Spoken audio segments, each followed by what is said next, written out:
PUBG Mobile'ga keyingi Turu 5 yangilanishda qo'shiladigan 4 ta muhim o'zgarishlarni ko'rib chiqamiz.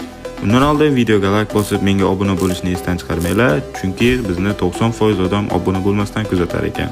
Birinchi o'zgarishimiz Turu 5 versiyamizning asosiy eventi Naruto animesi bilan birgalikda bo'lar ekan va PUBG Mobile bugun o'z shaxsiy Instagram profiliga yangi davr kelmoqda deb xuddi shunday post joyladi. Bundan aniqlashtirib olsak bo'ladiki, Turu 5 versiyamizning asosiy rejimi Naruto animesi bilan hamkorlikda bo'ladi.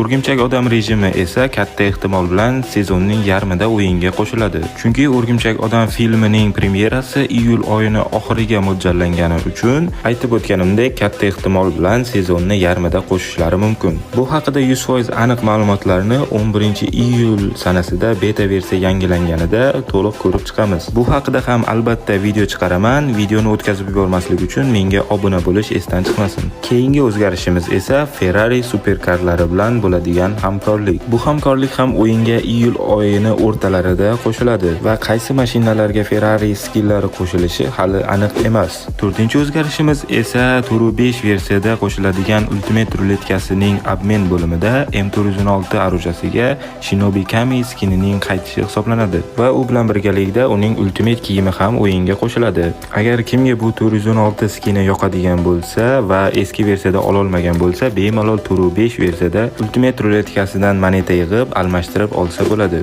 Xo'sh, Turu 5 versiyadagi bu o'zgarishlar sizga yoqdimi, yo'qmi? Izohlarda o'z fikringizni yozib qoldiring va PUBG Mobile'dagi so'nggi yangiliklardan boxabar bo'lish uchun profildagi link orqali Telegram kanalimga o'tib obuna bo'lib qo'yish ham esdan chiqmasin. U yerda hattoki obunachilar o'rtasida UC'li lobbilar ham tashkil qilib turamiz.